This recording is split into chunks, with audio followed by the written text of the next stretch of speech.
Okay, let's dive into the story of the intense challenges faced by the earliest Muslims in Mecca. For the very first Muslims, this question wasn't theoretical. It was their daily, brutal reality. Let's start with Habab, a skilled blacksmith. He went through unimaginable torture for his new belief. And his so-called crime? It was just this, believing in one God. And he refused to renounce it. So, what was it about this message that caused such a violent reaction? Well, it challenged everything. You can see the clash right here. The old Meccan order versus this radical new Islamic message. These ideas were completely radical. A slave could be better than his master. Everyone was truly equal.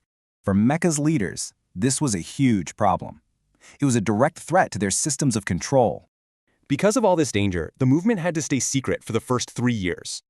But where could they even meet? Well-known homes were being watched. Then, an unlikely solution appeared. The owner of that secret safe house? He was just 17 years old, Arqam ibn Abil Arqam. And his home, Darul Arqam, became the first secret school of Islam. So much youthful energy, right? After 3 years of secrecy, it was time to go public. First up, confronting his own family. The first try was a disaster. His uncle Abu Lahab sabotaged it, but he invited them again the next day. He stood before them all and declared his mission. And in the silence that followed, just one person stood up. And that person was his young cousin Ali. He was only 13 years old at the time. Next, he gathered everyone at Safa Hill. And he started with this very clever question. And what did they say? Yes, of course we'd believe you. He had their trust. Now came the real message. But once again, his uncle Abu Lahab rejected him furiously. The public call had begun, and so had the violence.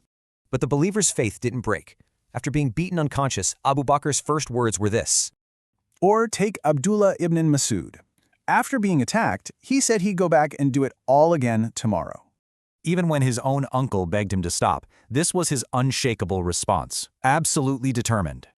This period was all about their unbreakable faith. They faced torture, boycotts, and constant ridicule.